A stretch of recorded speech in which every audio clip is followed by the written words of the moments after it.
Hi friends, எல்லோருக்கும் இனிய நல்வணக்கம். எல்லோரும் எப்படி இருக்கீங்க? எல்லோரும் நல்லா இருக்கணும் இறைவனை பிரார்த்திக்கிறேன். அதாவது இன்று 29/10/2025 இன்று வரக்கூடிய அபிஜித் நட்சத்திர நேரத்தை பற்றி நாம் பார்க்கலாம்.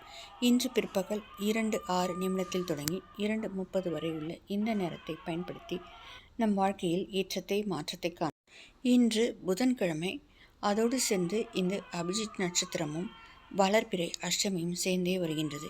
இந்த நன்னாளை பயன்படுத்தி கொண்டு இந்த 24 நிமிடத்தை நாம் தவற விடாமல் வழிபட்டால் நிச்சயமாக நம்முடைய வேண்டுதல் நிறைவேறும், நினைத்தது நடக்கும்.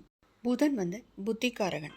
அதனால் நம்முடைய குழந்தைகளின் படிப்பிற்காக இன்று வேண்டிக் கொள்ளலாம். அதே மாதிரி புதன் புத்திகாரகனுக்கு அதிபதி பெருமாள் தான். அதனால் இன்று நாம் இந்த அபிஜித் நட்சத்திர நேரத்தை தவற விடாமல் நம்முடைய பிள்ளைகளுக்காகவும் வேண்டிக் கொள்ளலாம். அதே மாதிரி எந்த துன்பம் இருந்தாலும் அந்த துன்பம் நம்மை விட்டு அகல நாம் இந்த 24 நிமிடத்தை பயன்படுத்தி கொண்டு 2 அகல் தீபம், அதில் நெய்யோ நல்லெண்ணெய் ஊற்றி ஏற்ற வேண்டும். பிறகு புதன் கிழமை வருவதனால் நாம் அந்த 2 தீபத்தோடு சேர்த்து இன்று புதன்கிழமை ஆதலால் புதனுக்குரிய தானியம் பச்சை பயிறு. அதனால் நாம் பச்சை பயிரை ஒரு அகல் தீபத்தில் போட்டு அதில் பெருமாளுக்குரிய பச்சை கற்பூரத்தையும் சிறிது சேர்த்து நாம் எண்ணெய் ஊற்றி தீபம் ஏற்றினால் அது நமக்கு வற்றாத செல்வ வளத்தை பெற்று.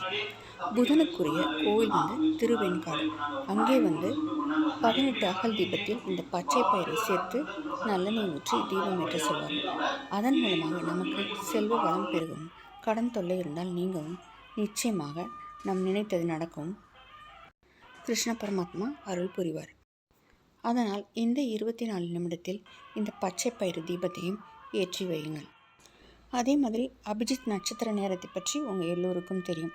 இது கிருஷ்ண பரமாத்மாவால் மறைத்து வைக்கப்பட்ட நட்சத்திரம். உத்திராட நட்சத்திரத்திற்கும் திருவோண நட்சத்திரத்திற்கும் இடையில் வரக்கூடிய இந்த 24 நிமிடத்தை தான் நாம் அபிஜித் நட்சத்திர நேரம் என்று மாதத்தில் ஒரு முறையோ 2 முறையோ வரக்கூடிய இந்த நட்சத்திர நேரத்தை தவற விடாமல் வழிபட்டால் நிச்சயமாக நாம் நினைத்தது நடக்கும். ஏதாவது ஒரு முக்கியமான கோரிக்கையை வைத்து வேண்டினால் அது நிச்சயம் நடக்கும்.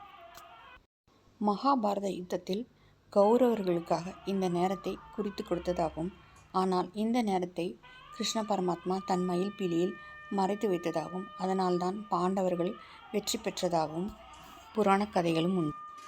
இந்த அதிசக்தி வாய்ந்த நேரத்தை யாரும் தவறாக பயன்படுத்த விடக்கூடாது என்றுதான் கிருஷ்ண பரமாத்மா தன் மயில் தொகையில் மறைத்து வைக்கப்பட்டதாக சொல்லப்படுகிறது. இன்று புதன்கிழமை, திருவோண நட்சத்திரம், பெருமாளுடைய நட்சத்திரம். பெருமாளை வணங்குவது மட்டுமல்லாமல் மகாலட்சுமியும் சேர்த்தே வணங்குவதால் நமக்கு செல்வ வளம் பெருகும். செல்வத்திற்கு மகாலட்சுமி தான் பிரதானம். அந்த 24 நிமிடத்தில் நாம் விஷ்ணு சகஸ்ரநாமம், விஷ்ணு காயத்ரி மந்திரம் அல்லது ஓம் நமோ நாராயணாய நமக என்று 108 முறை நாம் சொல்லலாம். இன்று விஷ்ணு பகவானின் நாமங்களை சொல்லலாம். அதாவது ஓம் அச்சுதாய நமக, ஓம் கேசவாய நமக, ஓம் அனந்தாய நமக என்று 108 முறை நாம் சொல்லலாம். இன்று வளர்பிறை அஷ்டமி ஆதலால் பைரவருக்கும் உரிய நாள். அதே மாதிரி பைரவரை வணங்கலாம். அதே மாதிரி பைரவருக்கு தேவையான உணவையும் நாம் இன்று வழங்கலாம். இந்த அபிஜித் நட்சத்திர நேரத்தை தவற விடாமல் நாம் எல்லோரும் வழிபட்டு கிருஷ்ண பரமாத்மாவின் அருள் ஆசியை பெறலாம், நன்மைகளையும் பெறலாம். ஃப்ரெண்ட்ஸ், இந்த வீடியோ பிடிச்சிருந்தால் லைக் பண்ணுங்கள், ஷேர் பண்ணுங்கள், மறக்காமல் சப்ஸ்கிரைப் பண்ணுங்கள் ஃப்ரெண்ட்ஸ். தேங்க்யூ.